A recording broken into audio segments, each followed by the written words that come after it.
My name is Jasmine Mueller, and my talk today is called Clipped Together. It's a talk on eClip and what it means to be a Thai American scientist. And we'll try to go through this pretty quickly. Just for basic outline, I'm going to talk about my time in the Yo Lab, an explanation about eClip and its relevancy, the ENCODE project, who I am, what it means to be a minority in a majority, and what it means to be a Thai American. And then just a, by the way, closing remarks, and I'll be done. So I'll just introduce the Yo Lab first. This is probably a third of our lab if you include all of the undergrads. Obviously, it's an over exaggeration, but we do have a lot of people in our lab, and some of these people have actually left in this picture. There I am. I know it's like a large family photo here, but we are really tight knit, and it's so nice to be in the Yo Lab. I joined the Yo Lab back in 2018 as a technician. I then rose to eClip expert, as some people have christened me that, in 2019, in 2020 or 2020. Then I had to shift because of the pandemic, because we were testing a new testing pipeline and we were testing samples for first responders, and we actually set up the Excite Lab at UCSD, which tests 5,000 students and staff per day, which was a great honor. And in 2021, I've become a mentor in the lab for different RNA projects. It's kind of like my retired time as a technician.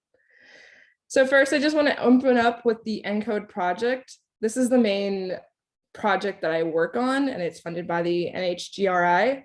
The main goal for this project is basically to build a parts list of functioning elements in the human genome. I think the most important one here is the elements are at a protein and RNA level. Our main goal for the Yo Lab is actually to help build the database that characterizes RNA binding proteins and detect binding sites. So if you're not really familiar with what an RNA binding protein is, basically it's a protein that binds to RNA. But also that's really important because we have scaffolding, termination, protection, translation control, which I think is most people would think what an RBP does, recruitment and matchmaking. This is just a little blurb for you guys if you're not so familiar with RNA binding proteins.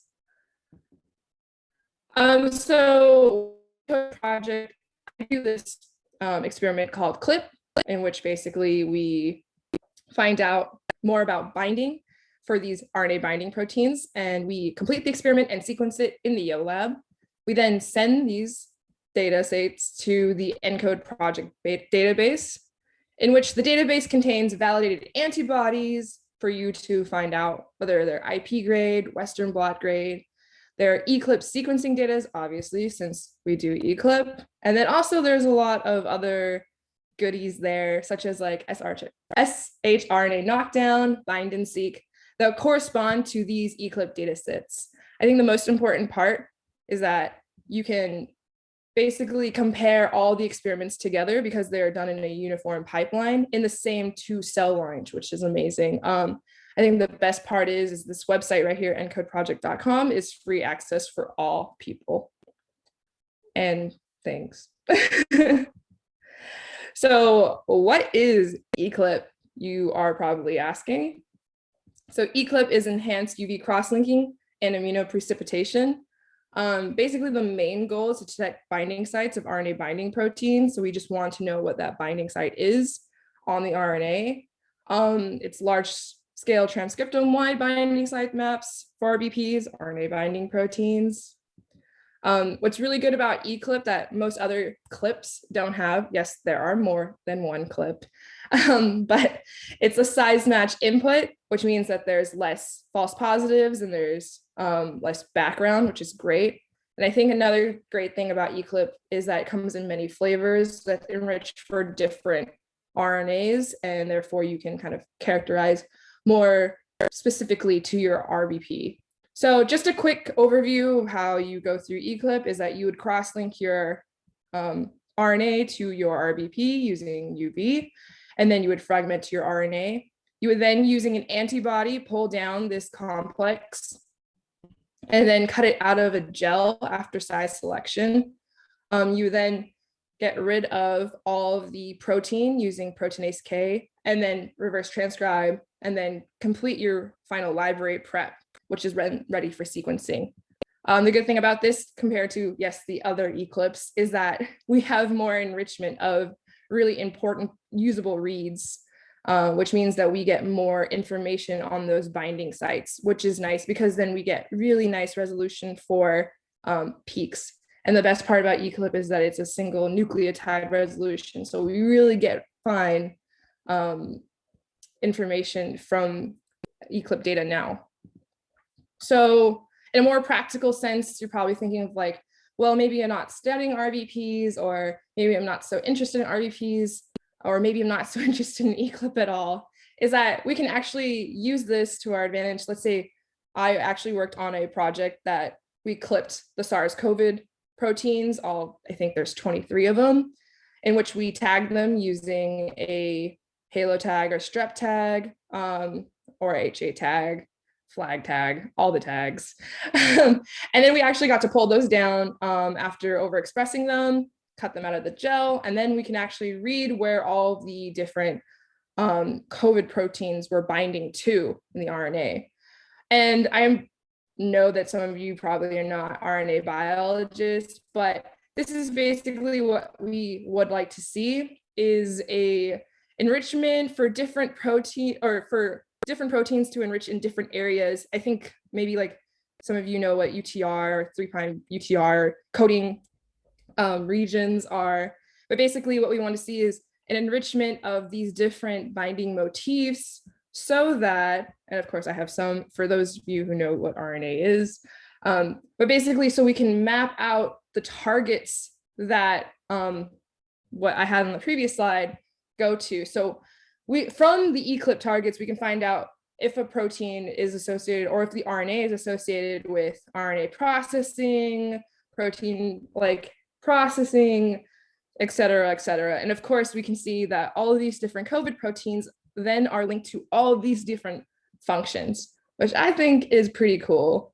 And so I would like to say that ECLIP is kind of awesome. Obviously, someone who's super cool said that. But now on to me and for the rest of this talk. Who am I? Other than this giant pumpkin head, my name is Jasmine, and I'm from Oceanside, California, which is in the greater San Diego area.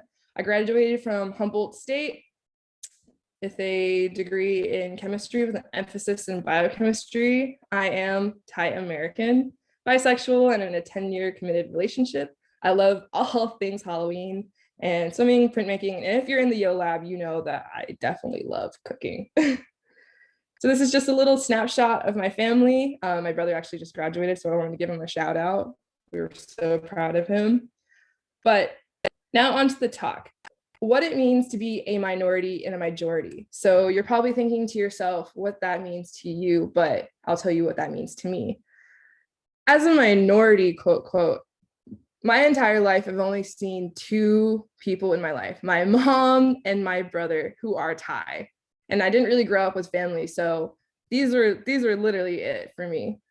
As I went on to go to school, even elementary school, then high school, I didn't meet anybody else who was like me, even though they were kind of fitting in the same group. So if you want to think of this as a rhombus, you know, rhombuses are technically rectangles. However, they're not really the same. And then as I went on to college, I definitely realized that there was no other Thai person in my Asian community. So I'd go to these Asian clubs and try to find someone who is like me, but I would never find somebody. And that always made me feel some kind of way, because if you looked at the actual population numbers, you know, we have so many more like Chinese, Japanese, Vietnamese people, and even who are next door neighbors, if you imagine that Thailand and it's like Laos is right here. There are significantly less Lao people in the world, but there's almost the same amount of Laotian and Thai people in America, which I would always find myself finding Lao people, but never Thai people, which was almost close, but still not the same, mostly because I don't speak Lao, I speak Thai. So it's always felt kind of weird being the other Asian, and maybe it's because that Thailand never really got like into a major war with somebody, or never been conquered. We're not an international hub for the world, but I've always had to character myself as the other Southeast Asian. And I always felt really weird about that, because if you looked at a map and how many Thai restaurants there are in the greater La Jolla area, I could not like I could basically tell you like where all the Thai people at. Like I'd walk into a restaurant and be like, "Are you Thai?" And be like, "Oh my gosh, there you are." But as I was applying for graduate school this year, I saw that in the other Southeast Asian was explained further, and there we are at the very end, which is progress, I guess. But we're still the other Southeast Asians, which feels weird because being a Thai person in America, I speak a language that nobody can understand. I have a religion that's not your average Buddhism, and I don't think people realize that there are as many Christianities or variants of Christianity there are. There are different Buddhism. Um, I guess we'll say parts. My English is pretty weak because I grew up speaking Thai, and I've always get made fun for my lunches, and I would always find that one Thai person out there and then find out that they were either using me or using my family because we're Thai and taking advantage of the fact that we're Thai. And that never felt great, being taken advantage of. And of course, if I ever went to Thailand, I am definitely not fitting in as the largest person and not fitting into any of the clothes there. I'm very distant to my relatives since they're across the largest ocean in the world. My Thai is not as good as it should be. And I can't really eat some of the foods that they make because I just don't have the right biome for it. And I think the most important thing is I was labeled as the white girl despite never being the white girl in America, which boggles my mind. And that's kind of what led me to this really dark place. I had strong distrust for my actual identity. I had anxiety because I was trying so hard to fit in with whatever group I was lumped into.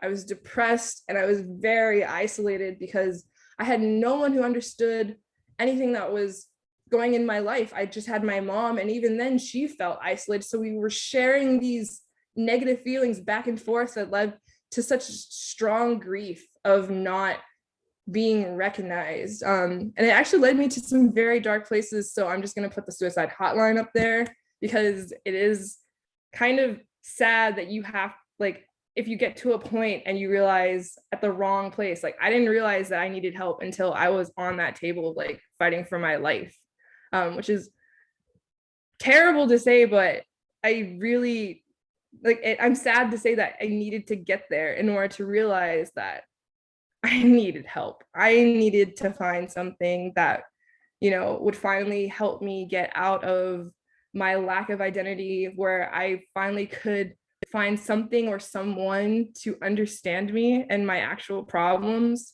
So the first step, obviously, for bettering you is to recognize that you need help. And for me, that was a little more literal than others. But I think this is the most important part, is that you need to take time to experiment with yourself. Like, we're scientists, or at least most of us are. We need to give it a little try, try this, try that, but give it enough time to where you're like, okay, this is working for me, or no, this is definitely not working. And it took me up to like 6 therapists in order to get the right one. And hilariously, my therapist is like Vietnamese, and she's just like, she understands all the like pressures of having an Asian mother, but also what it means to grow up in America, which honestly, that is what does it. Like, that's what I needed. So with that help, I finally got to strive for the better me, which is the scientist that you see talking in front of you today. And it wasn't an up and down It was more of like I always had to look forward because I was going in so many different directions, but I knew that I needed to continue forward in order to better myself. So with that help, I finally realized that it's okay to not have people who can, you know, be like you, because I have a secret language that no one can understand, which makes mall trips with my mom pretty fun. I accept my Thai Buddhism, and even though the culture that is rooted in Thailand and they don't really translate well here, I accept those cultural differences now more than ever, even if my friends don't understand them. My mom's cooking isn't found in restaurants, which is so hard for me to move away from her because they're so good. And now I know how to make boundaries between Thai people because I'm not always looking for that person constantly who understands what I come from. And as you can picture, it was the American German girl inside of me. It's okay to be the white girl in that party, and it's okay to have a like to be seen in those pictures. And I'm reconnecting with my relatives, and my English, I mean, it's not the best, but it is stronger. And all the stories that both of my parents have taught me have such strong meanings to me now that make who I am. And what that is a new identity, which is something that is Thai, obviously, something that is not Bangkok city, but something that is rooted in my mom's culture, you know, her rice farms, her struggles of growing up, something that my family knows and like enjoys, my religion, but something that is also very American. Like my favorite holiday is Halloween, but there's no Halloween in Thailand. You know, I didn't think that I would like if I were to give you this photo and be like, these are my great grandparents, you probably be like, no, they're not. But this is who I am, you know, like I love coming home, and like for my parents coming home from Wisconsin, they just bring sausage, which is most people, and even in California, wouldn't understand that. But that's something now that is me, and that's what makes me better. That's what makes me unique. And sure, it makes me different, but it doesn't isolate me. In fact, it probably makes me grow a little closer to everybody who I meet because I have such unique experiences. So now I'm finally happy in the person who I've come to like become. And by the way, even if you're in a 10-year relationship with in a, like basically my partner is obviously the opposite sex of me, but I do enjoy, you know, both parties. It doesn't matter. Your bisexuality like is valid, no matter what. I just wanted to say that. That's basically my talk. I hope you enjoyed it. I want to give big shout outs to Jean and Evan, and obviously Joy for giving me so many opportunities and experiences, and also UCSD Health Ideas for paying for everything that I do. Last thing that I want to end my talk on is this technician's mental health thing. I was the first technician to actually give a Dazzle talk, and I think this slide is pretty important. Most people don't really think about technicians' mental health, but we are here and we are sometimes sad. But I just want to put this out here, mostly because I am a technician. I'm the first one. So thank you. Also, I like to give credit to my slides from SlidesGo because they're very pretty, and please use this. It's awesome.